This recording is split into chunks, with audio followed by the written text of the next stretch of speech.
I would now like to give the floor to Bart Dickens, who is the president of the Belgian Farmers Defence Force. So we'd like to hear your assessment of the experience that you have, you and your colleagues here in Belgium, and this might be even more interesting given the perspective of the elections, not just the European, but the Belgian elections here also in June, if I remember correctly.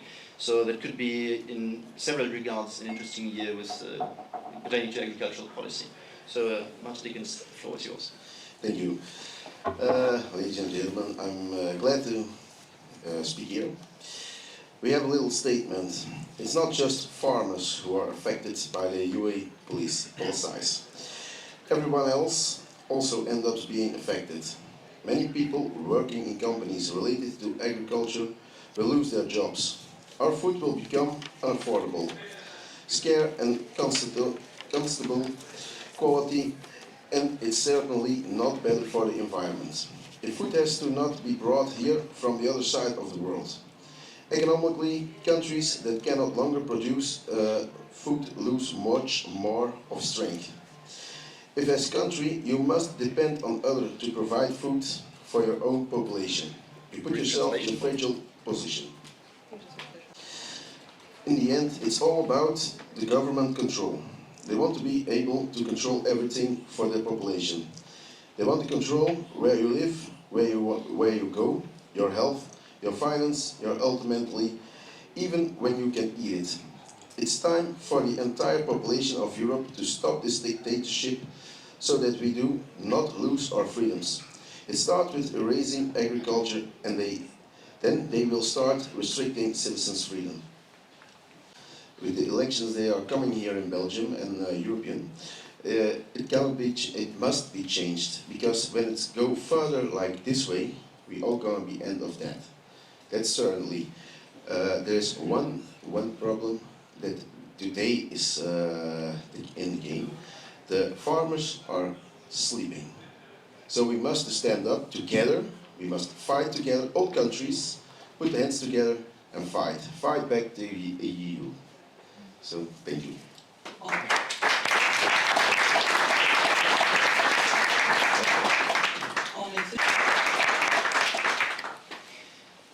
Thank you very much for this concise and punchy statement regarding your view on you and your colleagues' view on the Belgian and European policies. And last but not least, I'd like to give the floor to Sieta van Keimpema. She's member of the board of the Dutch Farmers Defence Force, and as with your colleague Bart Dickens, you can already understand how urgent this way of organizing oneself is if you have to speak of defending, defense of your vocation, of your way of life. So perhaps you can give us insight on your view of the near future, let's say, where you think we are headed, what the pressures are that you find yourselves, that you face, and how this might play out over the near future, next months and perhaps years. Thank you. Okay. Yes, thank you. Oh, off again. Yeah. Thank you very much for inviting me here to say something about the Dutch situation, but actually the whole international situation that we are having today. I do not only bring the greetings from the board of Farmers Defence Force, but also from the board of LSV, so the German farmers who also say welcome you to demonstrations together, and IGF, that is a Polish organization. They also say that they want to participate in this international movement that we have to start.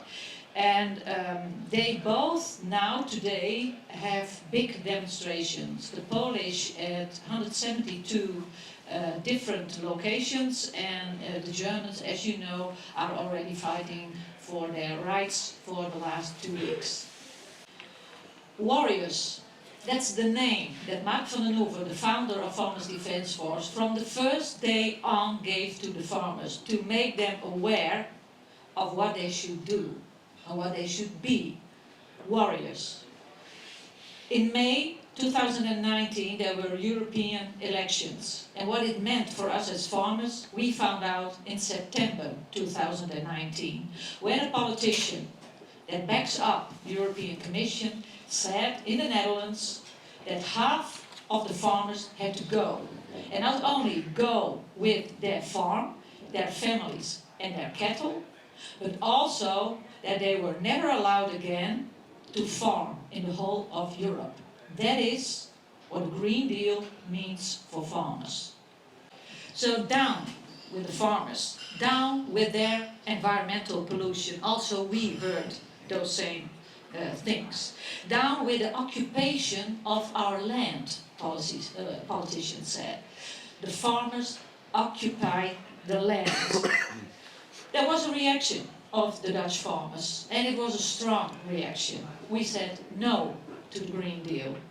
We brought our reaction to the street from the 1st of October 2019 on. And I do not know what media wanted to do, but they saw me as Vice President of the European Milk Board as more a lefty. And from the moment, on the 1st of October 2019, that I was spokesperson for the farmers and Farmers Defence Force, I suddenly was far right. And that's our position in the media and in Brussels in politics.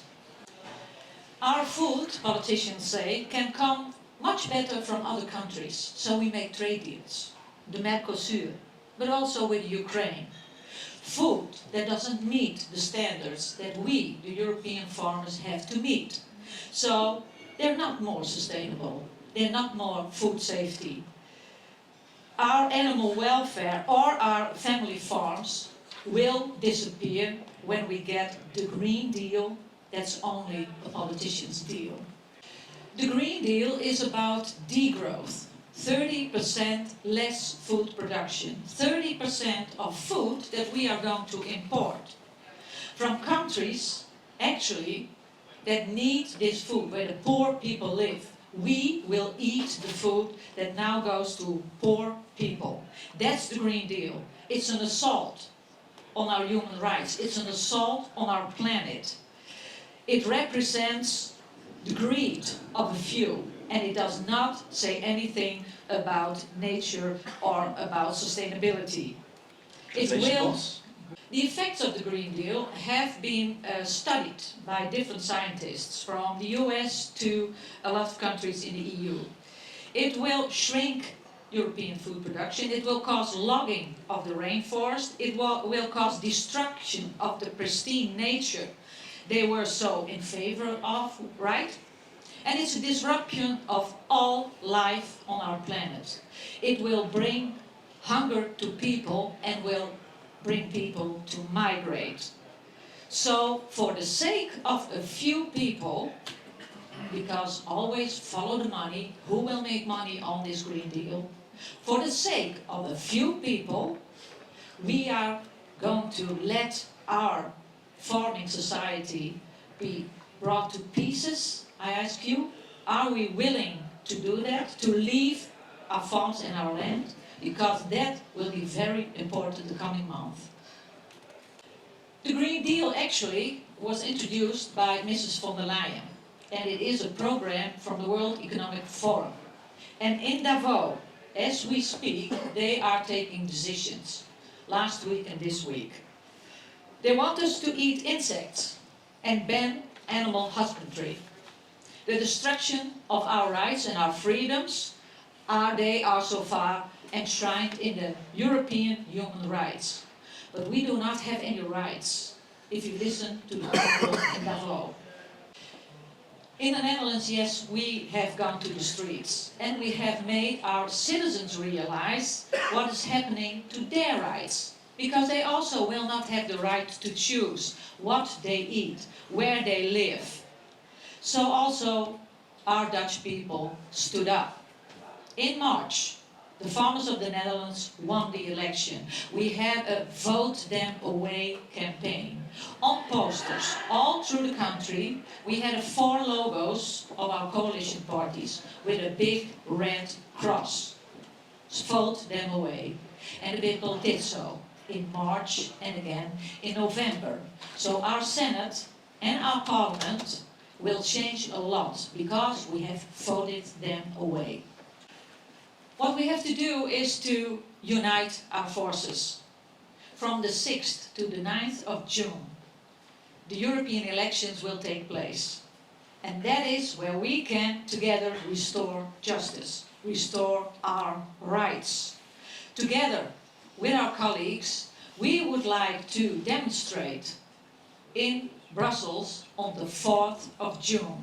Tuesday, the 4th of June, the farmers unite in Brussels to make all the people aware of the fact that their vote from the 6th to the 9th of June can make a difference for all of us, so that we can choose what we eat, where it comes from, and that we have our farmers and our people in the countryside. We need them. The 4th of June, join forces, and we can make this work.